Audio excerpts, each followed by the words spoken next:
chef de projet Soukaina, mais également Nathalie Alquier, donc présidente directrice générale de Centrale Danone.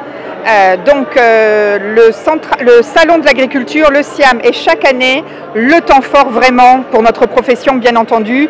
Donc nous sommes présents avec un très grand stand où nous accueillons nos éleveurs, les éleveurs qui voudraient nous rejoindre et bien entendu tout le public pour faire des expériences, voir un peu nos actions, déguster nos produits.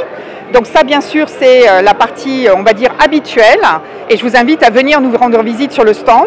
Mais par ailleurs, comme nous avons aujourd'hui une thématique sur la résilience de l'agriculture face aux défis climatiques, ce que nous souhaitons souligner, c'est notre action concrète avec, premièrement, ce matin, un point d'étape sur notre grand programme Libladi.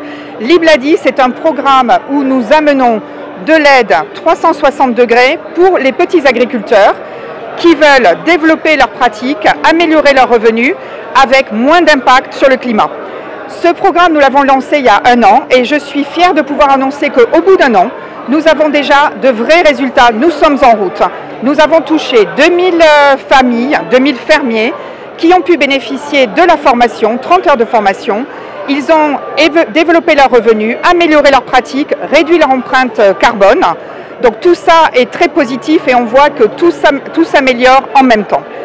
Par ailleurs, je voudrais aussi souligner que nous avons bien sûr le concours de partenaires très importants pour nous.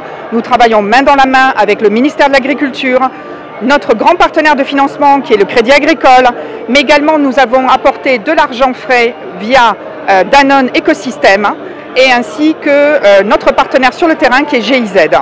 Voilà, donc beaucoup de partenariats autour du développement des petits agriculteurs.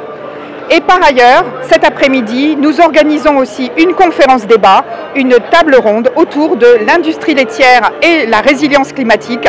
Il y a des solutions, c'est ça qui est très important. Il y a des solutions, mais c'est aussi une transformation. C'est beaucoup de formation, c'est beaucoup d'adaptation sur les cultures fourragères, sur les pratiques laitières dans les fermes. Donc beaucoup de choses à faire et nous voulons amener tout simplement notre pierre à l'édifice et modestement, mais de façon déterminée, contribuer à rendre cette industrie laitière au Maroc de plus en plus résiliente face aux défis. Oui, écoutez, alhamdoulilah, on est très contents. 2023 a été une belle année pour nous. On est très fiers puisque c'est la thématique du salon ici. Nous avons réussi à redévelopper la collecte laitière.